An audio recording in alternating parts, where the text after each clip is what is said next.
Black Ops 6 Zombies Season 1 has officially dropped, and I've got to be honest, this is one of the best seasonal content updates I have ever seen for a Call of Duty Zombies game. So let's start it off with the actual biggest update, I would say, which is purchasing Gobblegum. And you know what? Treyarch and Activision actually made this quite fair and balanced. For the major pack, to get all 12 of the Gobblegums for Legendary and Ultra Rarity, it's only 1,100 COD points, which is very cheap. And then there's other packs that are for 500 and 250 COD points. So honestly, I'm very impressed with what Treyarch has done with purchasing Gobblegum. They've also made a couple little highlights. As you can see with the Gobblegum on the screen, you actually get a lot more information. Overall, the Gobblegum feel way better and a lot more important to use in this game as before, where I saw a lot of people just not even bothering to get Gobblegum at all. And so honestly, I'm very excited and very glad. But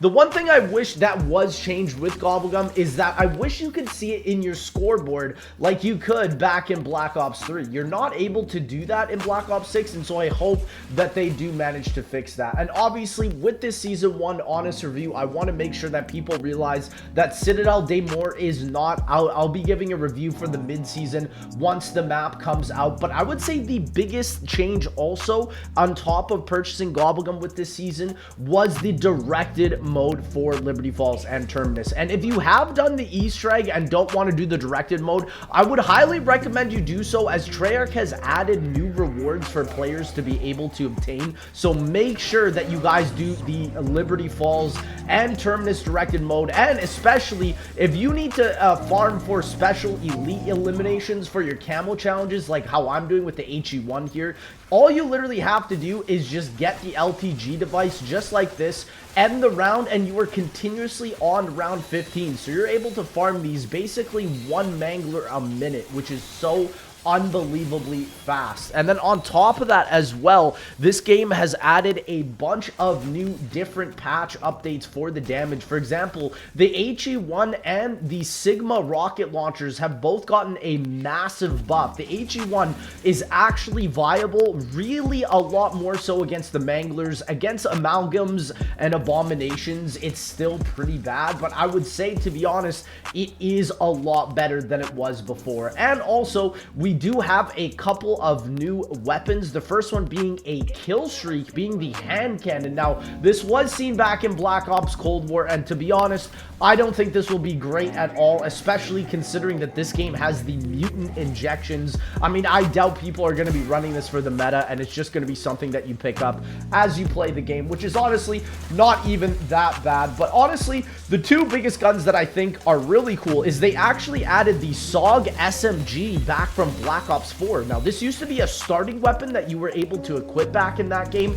and now you're able to rank it up and get it to higher rarities and whatnot. So honestly, I'm pretty impressed by that. The SOG is apparently a little bit weak, so hopefully it gets a bit of a buff. But I mean, it was a starting SMG back in Black Ops 4, so I'm not too bothered by that. And then also, the Krig 6 variant from Black Ops Cold War is in this game, known as the Krig C. And essentially, from what I'm hearing from people, this is one of the best ARs we have in the game right now. So if you're grinding ARs, make sure you grind this one, especially because Treyarch has also reverted the assault rifle nerf that they did on all of the assault rifles. They accidentally kept the nerf from multiplayer and kept it cross-played over to zombies, but that has now been reverted, so all the assault rifles are absolutely miles better. And honestly, if I were to just rank Season 1 as an overall number, I would actually give this Season 1 update like a 7 out of 10. It was really something more than I expected. Obviously, I knew that we weren't getting a zombies map,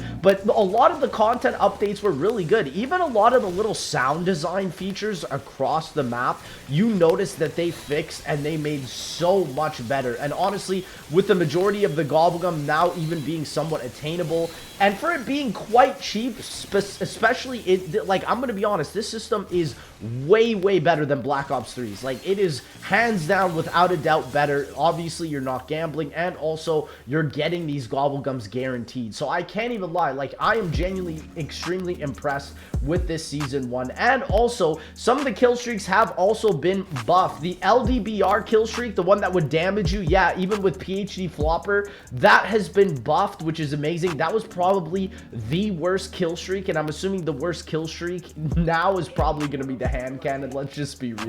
And also, the Dark Flare field upgrade has been buffed. This has by far been the worst field upgrade ever. Like, not even just in Black Ops 6. It is so bad. It just looks horrific too. You literally just point out a laser beam and that's it. But now they've actually upped the damage by 2 times. So hopefully you're able to do enough damage for the later rounds and have this be viable.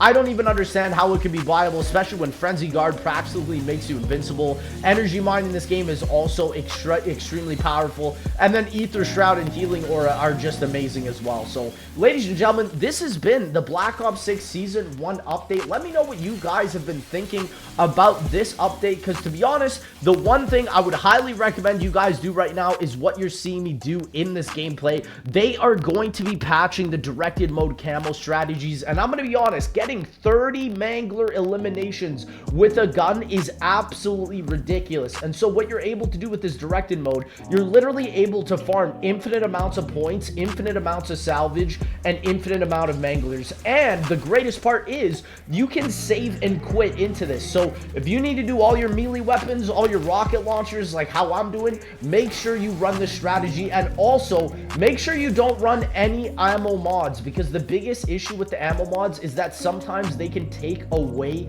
your elimination. So do not run elemental pot. But honestly, I know this is going to get patched, because this is literally better than Rampage Inducer camo strategies. It's just insane how good it is. So yeah, genuinely, Black Ops 6 Season 1, I'm excited. Mid-Season 1, though, I think is actually going to be bigger than the launch of the original Season 1. Mid-Season 1, you're going to be seeing Citadel Day more, and you're going to be seeing a massive Call of Duty Zombies experience, something similar to Terminus. So, again, if you are disappointed with this season was mainly just a massive balance patch. It was mainly to make sure that the game was functional and to make sure that everything is feeling good in Zombies. And honestly, a lot of my major gripes, they actually listened to, which genuinely makes me incredibly excited for the future of the content in this game. Like, leakers have already confirmed that the content coming up for Black Ops 6 is genuinely going to be rivaling a lot of the OG games that everybody always talks about, like BO3 and BO4. And listen, that's a tough call to answer. And so if they are saying that, I want to give them the benefit of the doubt and actually see if Treyarch is able to come through with it, especially now that we know we're getting some Chaos assets, especially for Citadel Day more. It makes me incredibly excited. So ladies and gentlemen, like I said, let me know what your favorite part about this patch is, and let me know what you guys are looking forward to with the mid-season, because with the mid-season, it's basically like we're getting a whole other season. The content is just going to be absolutely ridiculous.